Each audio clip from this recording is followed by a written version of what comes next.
Bonsoir à tous et bienvenue à ce 5e webinaire d'une série de 10 dont le thème est Choisir et élire.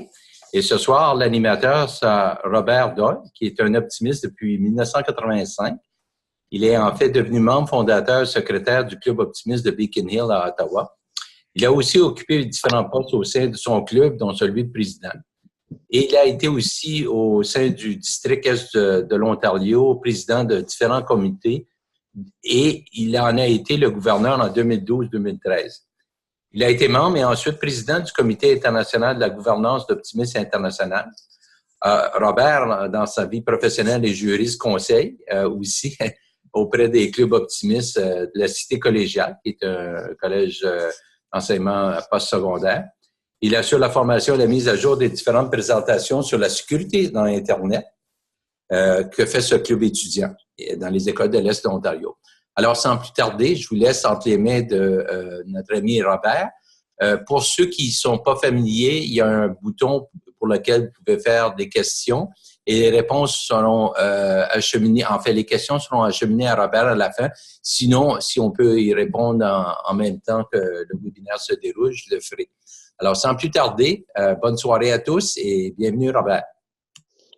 Merci, Jacques. Alors, ce soir, c'est choisir et élire un successeur.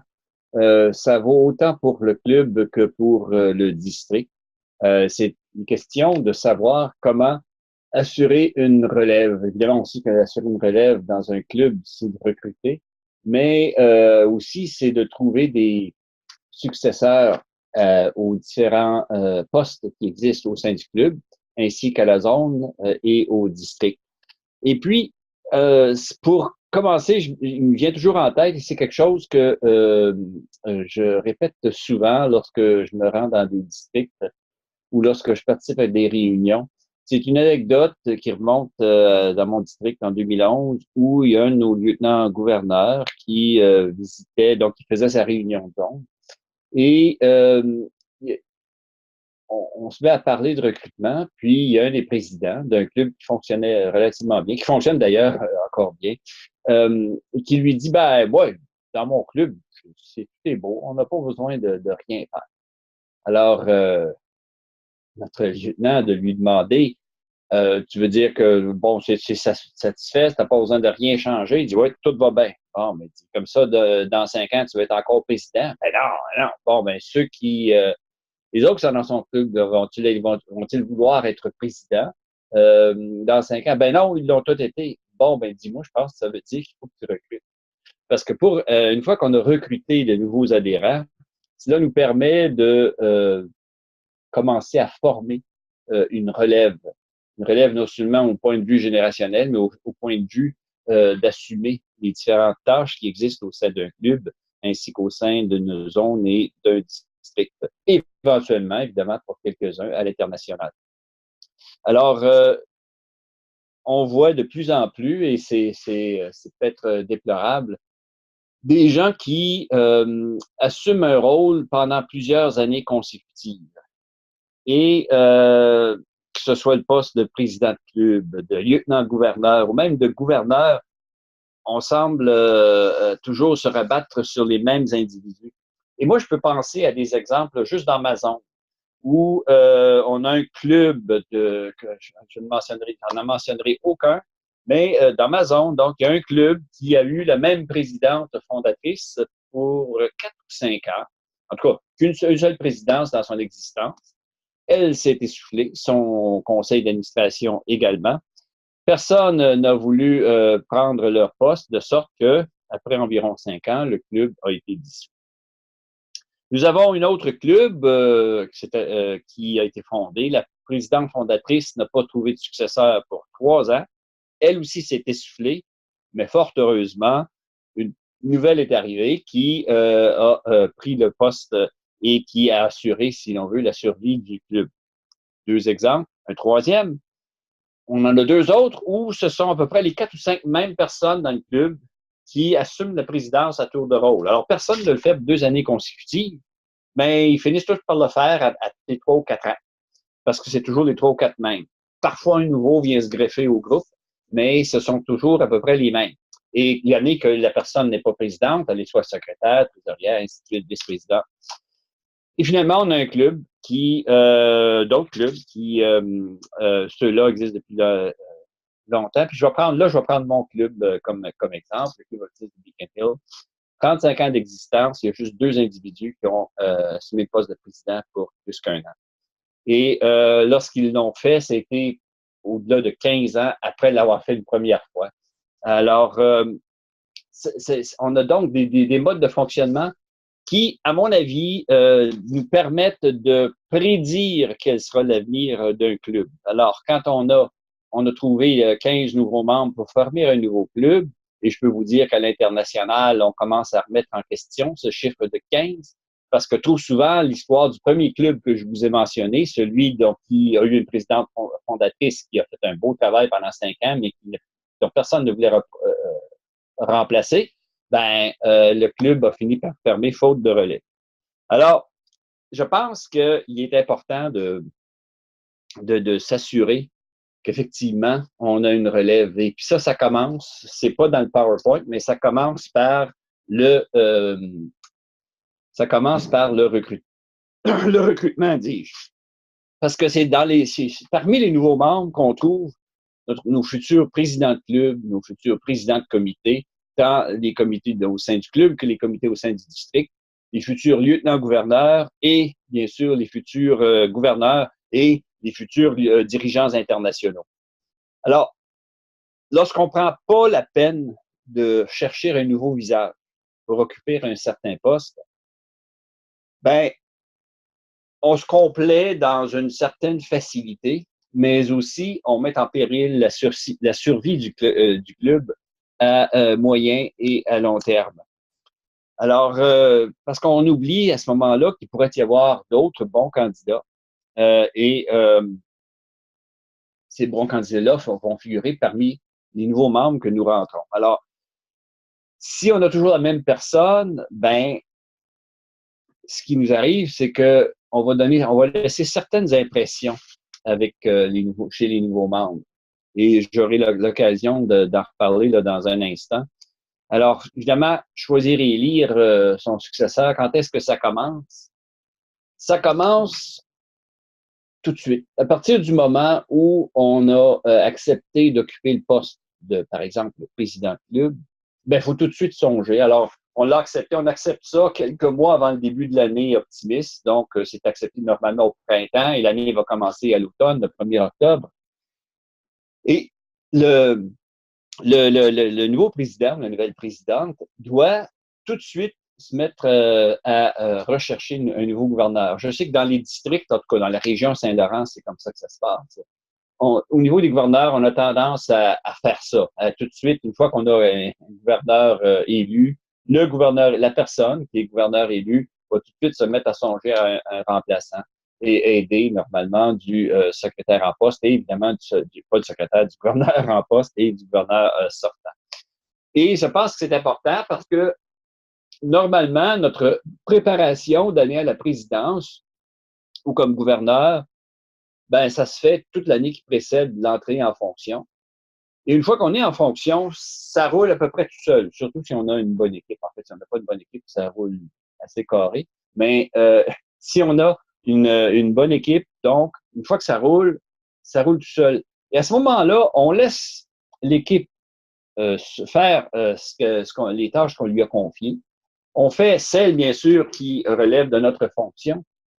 Mais en tant que personne qui occupe le poste de président de club ou de gouverneur de district, on commence à penser et on pense très ardemment à la nécessité de trouver son successeur. Et si on l'a trouvé, ça ne s'arrête pas là non plus. On commence à songer à la façon de le former. Alors, puisque vous avez déjà votre plan de match quand vous entrez en fonction, vous avez, dans un certain sens, le loisir ou l'occasion de commencer à penser à votre successeur. Et je reviens sur ce que j'avais mentionné précédemment, à savoir ce que ça laisse comme impression lorsque une même personne occupe le même poste pendant plusieurs années. C'est peut-être moins sérieux, si l'on veut, au niveau du trésorier, des secrétaires. Il y a des problèmes avec ça, mais ce ne sont pas de la même nature. Mais avec un poste de président, tout d'abord, pour être président ou pour être, de club, pour être gouverneur de district, aux yeux de nouvel arrivant, ça a déjà l'air de quelque chose d'assez insurmontable comme tâche. C'est une chose dont on ne voudrait peut-être pas. Il n'y a personne d'entre nous, je pense, qui, en l'année où ils sont arrivés au club, se sont dit, ouais, moi, je pense que j'aimerais être le président de ce club. Bien au contraire, on reste en retrait. On espère qu'on ne portera pas trop attention à nous. On espère qu'on va juste faire notre petit bénévolat avec les activités et qu'on ne se préoccupera pas de nous demander de songer éventuellement à occuper des postes à la direction du club. Mais quand on est un nouveau, par contre, si en arrivant, on sait, comme dans mon club, qu'il y a toujours un nouveau président chaque année, ben déjà, ça nous donne l'occasion de savoir, ah, bon, si le club existe depuis 1985, il y a toujours eu un président différent, sauf en 2 occasions, ça veut dire qu'à peu près n'importe qui est un bon optimiste peut devenir un bon président. Et ça, je pense que c'est vrai dans, je dirais pas 100% des cas, mais certainement 85-90% des cas. Et c'est important de lancer ce message-là. Et la façon la plus éloquente de lancer un message que à peu près n'importe quel bon optimiste peut être président de club, ben c'est en changeant de président à chaque année. Autrement, quelqu'un arrive dans un club prêt à faire du bénévolat, travailler au concours, travailler à un rodéo de sécurité sur roue, de travailler à une course de boîte à savon. Il ou elle va se dire, ben moi, je vais me contenter de faire ça. De toute façon, moi, quand je suis entré dans le club, c'était pour faire ça. C'était pour participer à des activités auprès des jeunes. Puis si le président qui est là ou la présidente qui est là est en poste depuis de nombreuses années, elle va se dire, ah ben mon Dieu, il faut être vraiment bon, tellement bon que effectivement, c'est dur de trouver quelqu'un, puis une fois qu'il l'a trouvé, il le laisse là. Et je pense que c'est la mauvaise impression à laisser.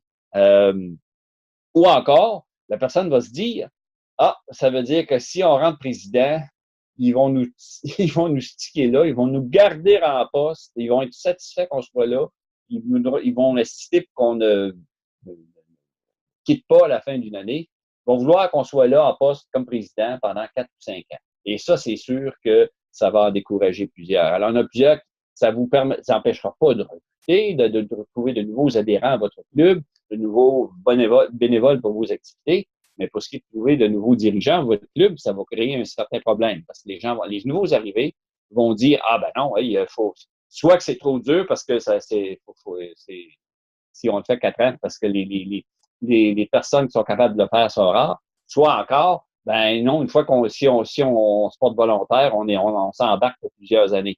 Alors, il faut dissiper ces impressions-là dès le départ et il faut en fait plutôt laisser l'impression que dans un club, tout membre qui est un bon optimiste, qui participe aux activités, qui participe aux réunions, qui va à quelques assemblées de district et occasionnellement au congrès international, eh bien, cette personne-là va éventuellement être outillée pour devenir président.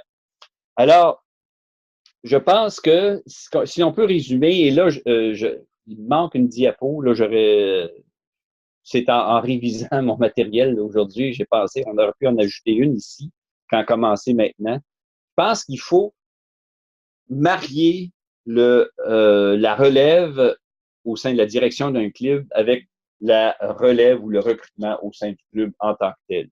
C'est-à-dire qu'il faut, d'une part, recruter, amener du sang neuf. Ça, évidemment, on le dit tous. Mais ensuite, il faut encadrer ceux qui arrivent. Il faut s'assurer qu'ils ou elles vont participer aux réunions, qu'ils ou elles vont participer aux activités. Et qu'ils ou elles, après avoir participé à certaines activités, qu'ils ou elles vont accepter de d'être en charge d'une de ces activités-là. Qu'ils ou elles vont accepter éventuellement de siéger au conseil.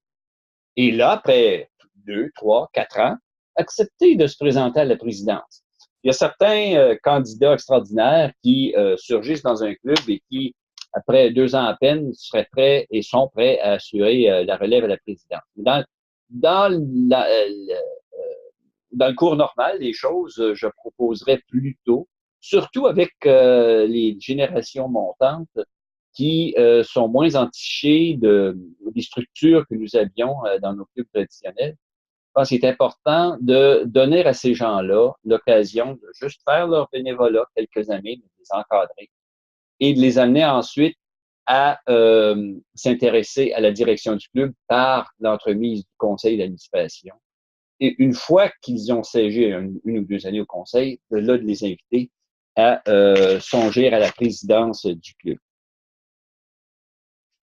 Alors, c'est un peu ce qu'on a dans la diapositive que vous avez sous les yeux, le plan en 5 étapes, c'est-à-dire d'identifier les candidats potentiels, d'inspirer ces candidats, de les nommer, c'est-à-dire de les inviter à se présenter aux élections du club, de se faire élire et finalement, évidemment, de remplir les rapports. Ça, c'est la job de la secrétaire, les rapports d'élection. Mais évidemment, c'est la plus, les 2 plus importantes, moi je dirais, parce que les 3 dernières se font un peu toutes seules une fois que les 2 ont été menées à bien. Les 2 premières ont été menées à bien. Alors, en autre mot, il faut, d'après moi, dès qu'une personne se présente, un nouveau se présente dans un club, cerner tout de suite ce que peut nous amener cette personne-là. Quelles sont ses forces? Quels sont ses intérêts? Qu'est-ce qui les a motivés à se joindre au club? Pourquoi sont-elles venues? Est-ce que c'est pour, par exemple, faire une activité en particulier, quelqu'un qui trouvait que l'essai littéraire, le concours pour malentendants, le concours de mathématiques, le concours d'art oratoire, le gala petit jeunesse, des choses du genre. Et qu'est-ce qui l'a motivé à se joindre à nous pour ensuite, donc, le faire œuvrer à ce domaine d'intérêt. Ensuite, s'assurer que l'accueil qu'on fait à cette personne aux réunions, pas la première où il se présente, celle-là bien sûr, mais toutes les autres par la suite, se fasse et que ça aboutisse à l'accueil au sein de différents comités et après 1 an ou 2 au sein du conseil d'administration. Alors, en gros, vous avez sous les yeux donc les 5 étapes de base, mais je répète, selon moi, les 2 plus importantes sont les 2 premières. On pourrait en fait en acheter une avant, c'est de recruter, mais après, ce serait d'identifier la personne et ensuite les inspirer. Alors, pour identifier une personne, il faut apprendre à la connaître. Et une fois qu'on la connaît, on peut ensuite l'inspirer. Alors, nous poursuivons avec l'étape 1 qui est celle d'identifier. Comment identifier un successeur potentiel? Bien, évidemment, vous n'ignorez pas que chaque président qu'il y a eu dans votre club n'était pas identique à son prédécesseur et à son ou sa successeur. Chacun amenait ses propres forces et ses propres motivations au poste. Et puis, ça veut dire que, comme les flocons de neige, en quelque sorte, chaque dirigeant est différent en soi. Il faut toujours espérer que chaque dirigeant qui se présente soit de nature à combler des besoins particuliers du club au moment où il ou elle se présente. Et c'est pour ça qu'il y a certaines années où on a besoin de quelqu'un pour raviver la flamme. On a besoin de quelqu'un ou encore qu'on a besoin de quelqu'un pour faire un peu de mettre un peu d'ordre dans les livres et les dossiers du club. On a besoin de quelqu'un pour diriger un effort de réflexion sur les activités que devrait entreprendre le club compte tenu de sa composition démographique. S'il y a en autre mot un club qui, dont la moyenne d'âge est dans la soixantaine, ne fera peut-être pas les mêmes activités qu'un club dont la moyenne d'âge est plutôt dans la vingtaine ou la jeune trentaine. Alors, à chaque époque, son dirigeant et nous croyons à l'optimisme international qu'il n'y a pas un moule de dirigeants qui convient à toutes les époques. Et qu'en fait, les époques peuvent être aussi brèves qu'une année. Alors, à chaque année, il y a des besoins particuliers des besoins qui doivent être comblés et il y a une personne qui peut y répondre mieux que les autres. Alors, c'est de s'assurer donc que à chaque année, on a la personne qui convient aux besoins, qui peut combler les besoins du club cette année-là. Il en demeure pas moins, évidemment, que chaque dirigeant a des compétences communes. C'est le deuxième point ou la deuxième puce que l'on voit à cette diapositive, c'est-à-dire il y a des compétences qu'un dirigeant devrait posséder.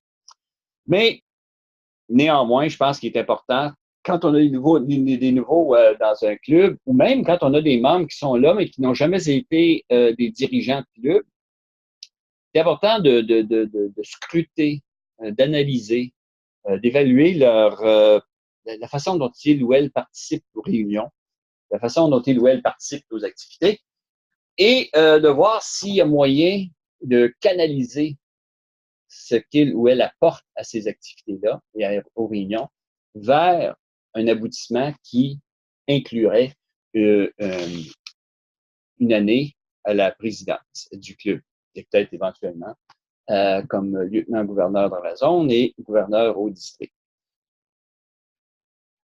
Alors, on a un peu sous les yeux ici quelles sont les qualités communes d'un dirigeant. Et évidemment, personne n'a les mêmes qualités dans la même mesure. Alors, il y a des gens qui sont plus charismatiques, mais moins organisés. Il y a des gens qui sont bons pour encourager, il y en a d'autres qui sont meilleurs pour organiser, il y en a qui sont créatifs, il y en a qui sont fiables. Enfin, tous doivent être fiables, ça c'est sûr.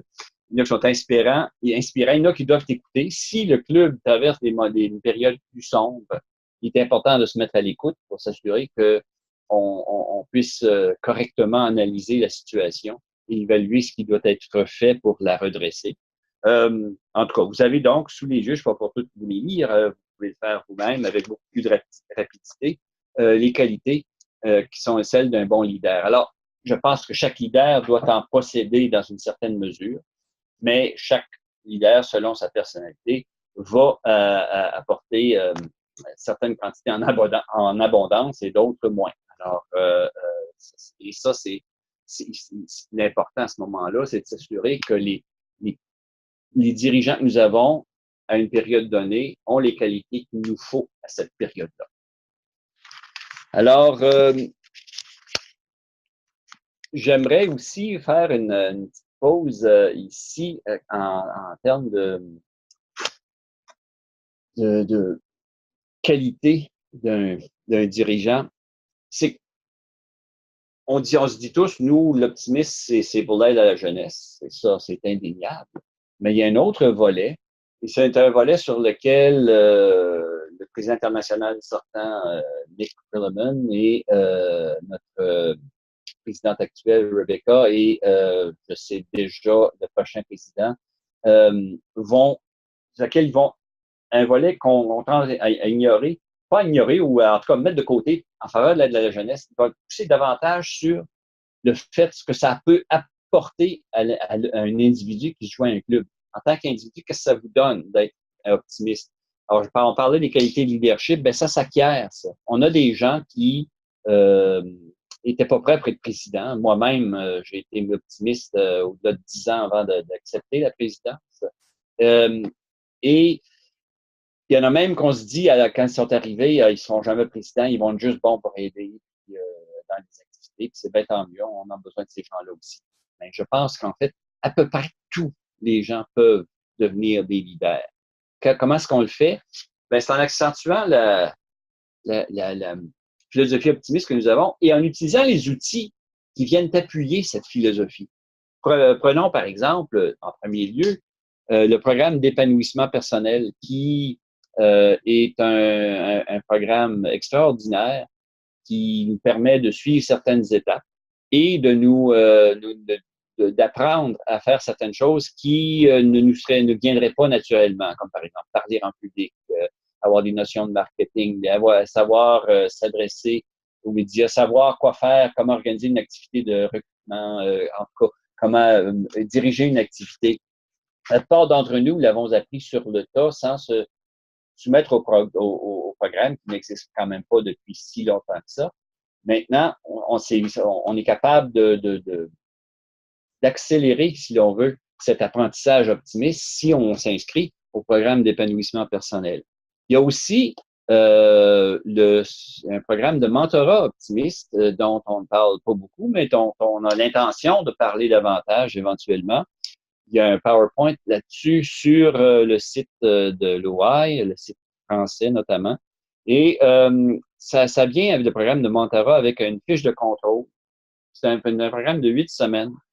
Et alors, c'est quelque chose de vraiment qui permet à quelqu'un d'acquérir des qualités de dirigeant et de bons membres optimistes en un temps record. Alors, je vous invite à le regarder.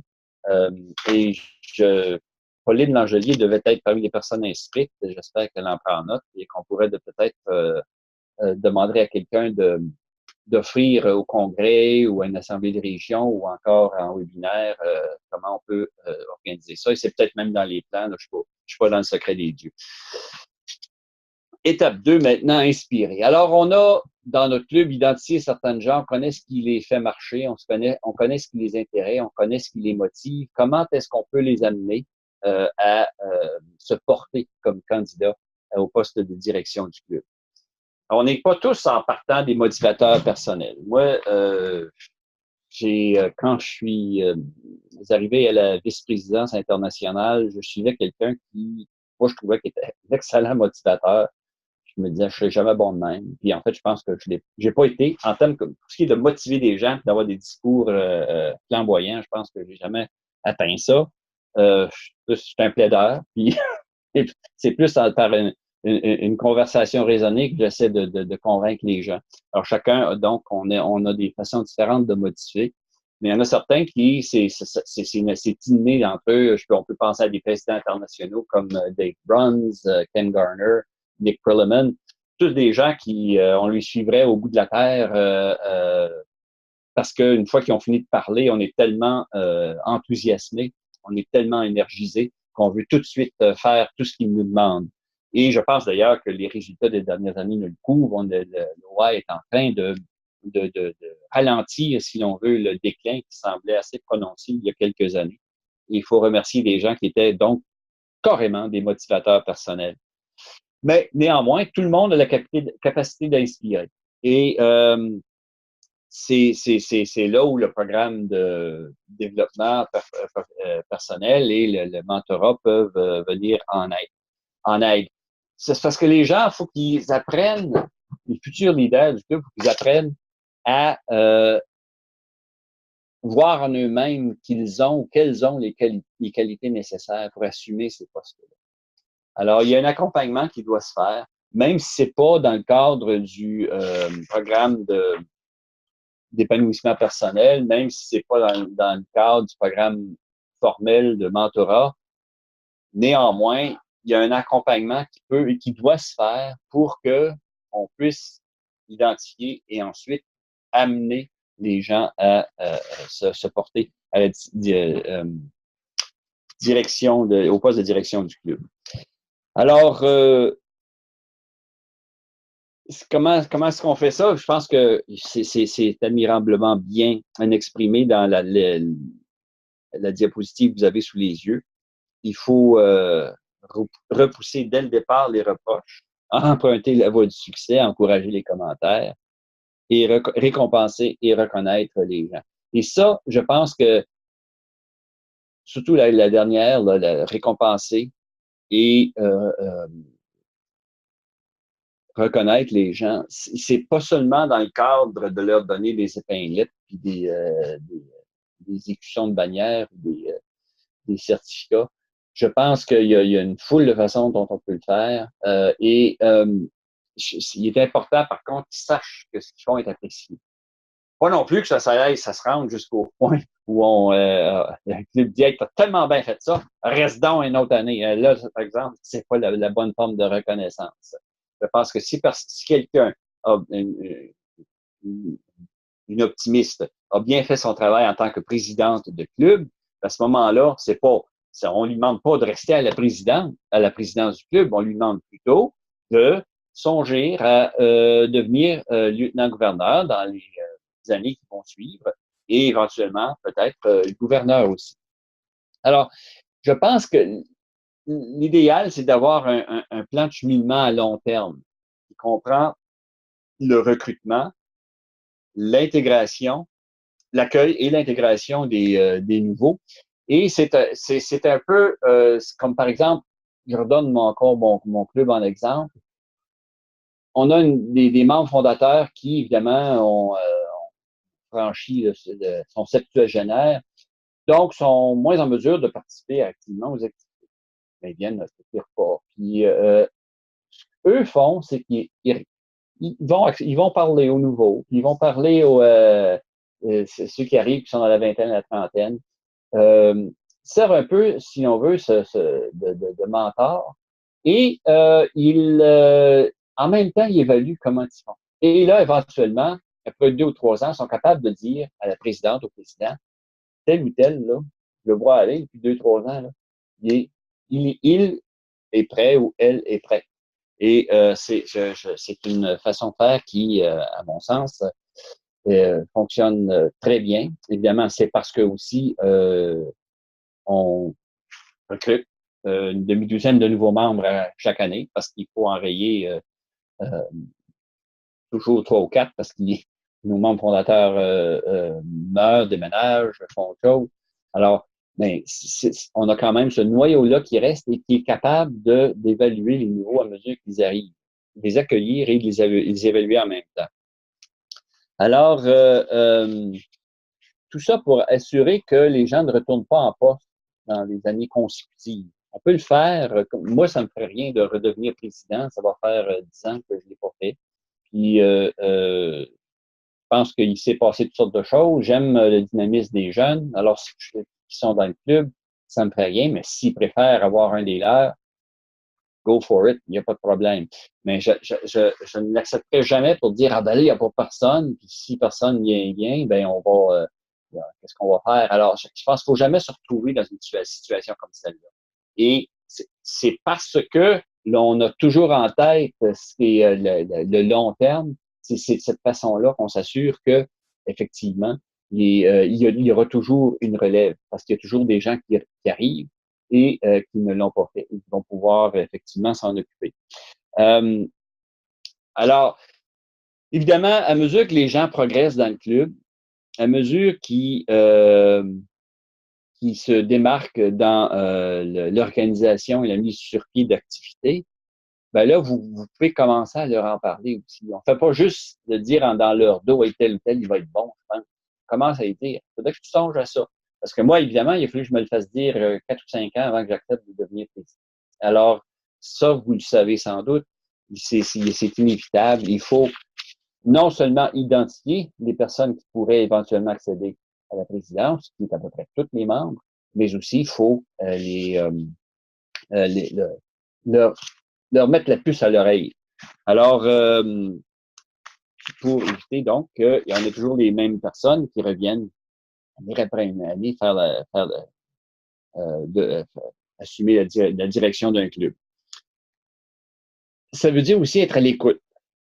Et quand on parle d'encourager les commentaires, la troisième puce, c'est ça. Demander aux gens de vous faire part de leurs commentaires, de leurs suggestions, de leurs impressions,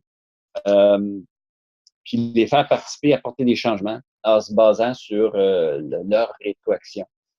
Et de sorte que nous, par exemple, on a une activité qu'on fait depuis le début et qui se fait encore, mais qui aujourd'hui ressemble beaucoup moins à ce qu'elle était dans le passé, parce que ce sont les jeunes qui ont fini par prendre la relève pour l'organiser. Un genre de Noël des enfants. Et ça se fait pas exactement de la façon dont on le faisait, nous, quand on s'en occupait dans les années 80-90. Et ça, c'est parfait.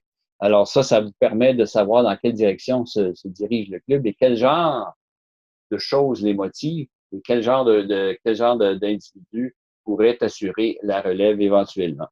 Alors, donc, de la participation aux activités, à l'organisation des activités, à la participation au conseil d'administration et à la direction en tant que telle. Alors, prenons un jeune typique. Il arrive ou elle arrive dans le club. Elle veut participer à une activité en particulier qui l'intéresse. C'est la raison pour laquelle elle s'est jointe au club. On l'intègre dans l'activité. on la fait participer. Elle est motivée d'avoir pu faire ça. Donc, après 1 ou 2 ans, il dit, ben, là, tu connais les rouages de cette activité-là, du concours. Pourquoi ne l'organiserais-tu pas toi-même? La personne dit, parfait. Elle l'organise, mais là, il faut qu'elle monte un budget, il faut qu'elle monte peut-être un plan de communication et qu'elle soumette ça au conseil pour être approuvé. Et là, elle se dit, s'il y a le conseil des questions, le conseil discute de la chose, elle se dit, ah, mon Dieu, il me semble que ça bouge pas vite, ce conseil-là. À ce moment-là, il faut lui mettre un plus à l'oreille. Bon, ben, hey, vas-y au conseil. Une fois que tu auras terminé ton année comme président de comité, vas-y au conseil, fais bouger les choses là. Et une fois qu'elle est au conseil, elle s'aperçoit que la présidente, le président, quelqu'un qui réussit à motiver les gens, ben, à ce moment-là, on sème la graine par laquelle qui va germer et qui va faire en sorte qu'il ou elle va peut-être vouloir devenir président ou président. Alors, c'est un cheminement qui me semble organique, mais qu'on peut fertiliser, si on veut, en utilisant le programme de mentorat et le programme d'épanouissement personnel. Alors, une fois que vous avez cité certaines gens, ben, vous les avez approchés, vous leur avez mis la puce à l'oreille et qu'ils ont arrêté de dire non, sans nécessairement dire oui. Ben là, c'est le temps de leur dire, ben les élections approchent. On est au mois de fin mars, début avril, c'est le temps. Et donc ça, c'est un travail qui est celui des dirigeants actuels, mais aider de ceux qui ont pu identifier les membres qui avaient ce potentiel, dont le potentiel avait suffisamment mûri pour qu'ils et elles puissent se présenter à la présidence. Alors, vous avez consacré du temps à chercher les dirigeants potentiels, vous leur avez montré, non seulement à vous comme dirigeant de club, mais les autres membres du club aussi, montrer qu'on a confiance en leurs capacités. On leur a fait part du désir à tous dans le club de les voir assumer des tâches de dirigeant. Et à ce moment-là, quand vous arrivez au jour des élections, vous avez donc préparé le terrain et vous êtes en mesure de voir des candidats émerger et accepter de se présenter. Alors, donc, pour obtenir un oui, on ne dit rien de plus simple, ne pas accepter un non comme réponse. Là, on devrait préciser ici, ne pas accepter un non comme réponse définitive. Vous pouvez faire en face d'un Robert Doyle à qui il va falloir le demander pendant 5 ans ou plus avant qu'il se décide. Et puis des fois, ce sont des circonstances personnelles qui empêchent à vos dirigeants potentiels d'assumer la charge immédiatement. Mais il faut toujours revenir à la charge. C'est pas parce qu'ils ont dit non une fois qu'ils vont dire non toujours. En fait, dans la plupart des cas, on finit toujours par dire oui. Alors, c'est la même chose avec le recrutement. On ne prend pas un seul nom parce que, éventuellement, si on revient à la charge, on va réussir à obtenir que ce nouveau membre se joigne au club. Et c'est la même chose avec les dirigeants. On va, en continuant de demander, en revenant à la charge. On ne vient pas à la charge 5 fois à la réunion de nomination. On vient à la charge, c'est un travail de longue haleine parfois, et on vient à la charge jusqu'à ce que ça devienne un peut-être.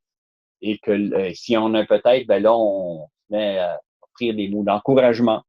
Et ben, il faut aussi être transparent. Alors, on ne dit pas à quelqu'un qu'on veut qu'il devienne secrétaire de club qu'il n'y a pas beaucoup de paperasse. Il y en a.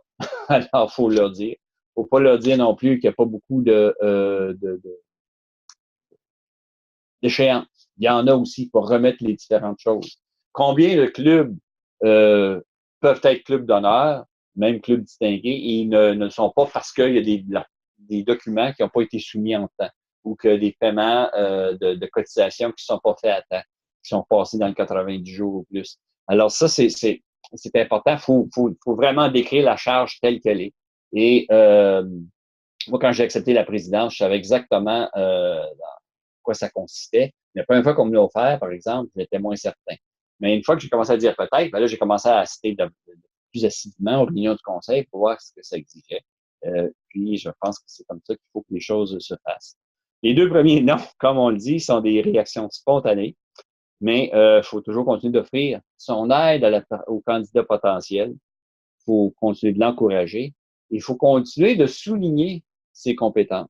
Parce qu'à peu près tout le monde a un certain bagage de compétences et de connaissances qui lui permet de bien faire tenir un rôle de direction au sein d'un club.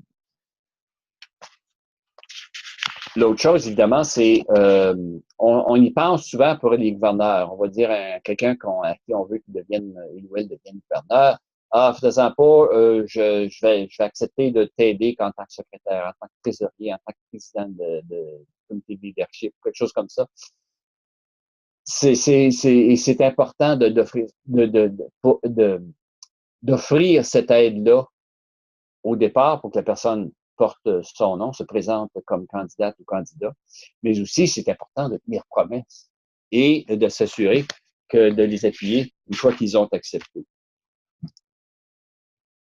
Alors, j'avance beaucoup dans la présentation. J'ai déjà, en fait, presque tout pris la période où ça devait se tenir. Mais et c'est à dessein parce que je ne voulais pas vraiment parler d'élections en tant que telle. Il y a trop de clubs qui en ont pas parce qu'ils n'ont pas beaucoup de candidats. Même pour nous, qui avons un club relativement en santé, d'habitude, il y a juste un candidat par poste, alors il n'y a pas d'élection. Si vous en avez, vous avez sous les yeux les étapes qu'il faut suivre. C'est dans le cas de Morin. Sur le site, il y a vous pouvez trouver le cas de Morin. En bref, c'est pas sorcier. C'est la même chose pour l'élection. Je n'ai pas l'intention d'en parler. Je pense que c'est plus important de parler de la dynamique par laquelle on réussit à dépister, à encourager les personnes qui vont assumer les postes de direction et à les encadrer lorsqu'ils se présentent et à les appuyer une fois qu'ils se sont présentés. Alors, même chose pour les rapports. Je pense que ça, on fait ça.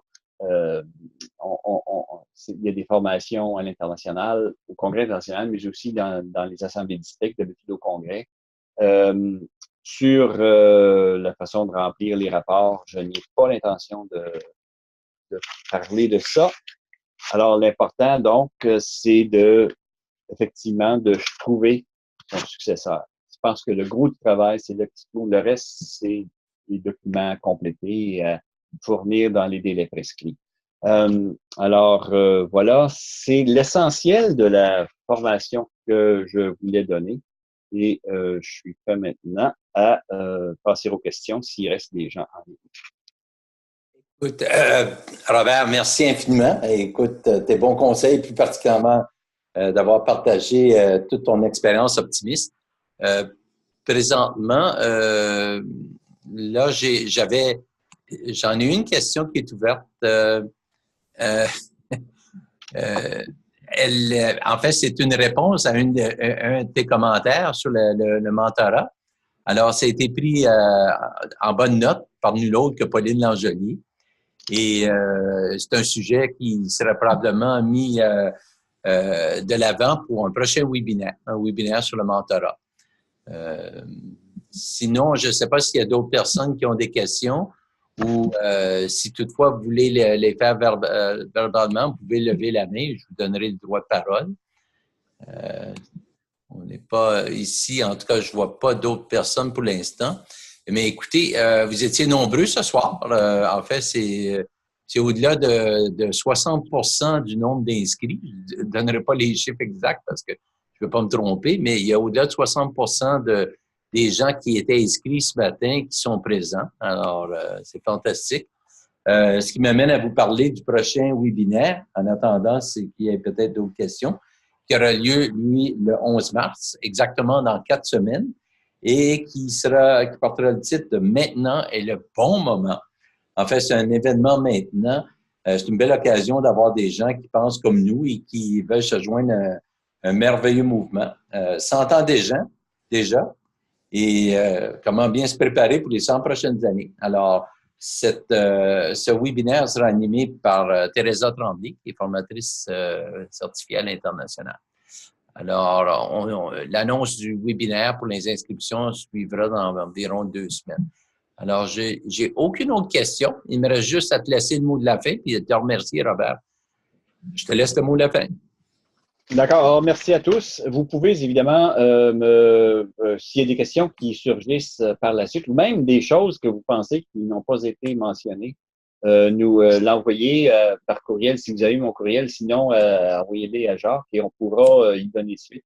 Je pense que ces présentations-là, ces webinaires-là sont toujours, je pense, évolutifs et qu'il faut toujours en quête constante de perfectionnement. Et donc, s'il y a des questions, mais aussi s'il y a des suggestions sur des points qui pourraient être ajoutés au PowerPoint qu'on a parcouru, bien, je vous invite à nous le faire savoir et puis on va le modifier en conséquence pour le rendre encore meilleur. Écoutez, sur cela, une bonne soirée à tous et merci d'être présents à nos webinaires et à une prochaine. Bonne soirée.